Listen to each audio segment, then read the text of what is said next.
عابد شیر علی نے جو باتیں کہی ہیں وہ باتیں 2018 کے انتخابات میں جو کچھ پاکستان تحریک انصاف کے لیے کیا گیا تھا، توڑ پھوڑ کے دیواریں توڑ کے رستہ نکالا گیا تھا، سیدھا رستہ کوئی نہیں تھا. جس طریقے سے شاہد خاقان کو جیل میں ڈالا، مفتاح کو جیل میں ڈالا، نواز شریف کے لیے جو سپریم کورٹ نے جس طریقے سے اس کو اکاؤنٹ ریسیویبل پہ ڈسکوالیفائی کیا، کچھ بھی کام درست نہیں تھا، سارے کے اندر کچھ کالا تھا. آج کل وہی سارا کچھ دیوار توڑ کے رستہ بنایا جا رہا ہے نون لیگ کے لیے.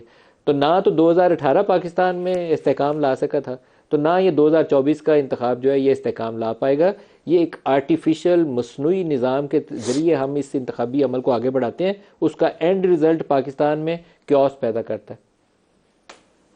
مراد صاحب، میں آپ کو یہ بتا دوں، جس طرح ندیم صاحب میں نے پہلے بھی کہا کہ ہم لوگ نہیں سیکھنے والے اتنی جلدی، نہ ہم سیکھنے کے لیے تیار ہیں. سیاست جان جو ہے ہم لوگ سیکھنے کے لیے تیار نہیں ہیں، اور اسی طرح سسٹم چلے گا. ہر دفعہ الیکشن ہوں گے، جو ہارے گا وہ روئے گا کہ جی دھاندلی ہوئی، یہ ہوا وہ ہوا، اور جو جیتے گا وہ حکومت کرے گا.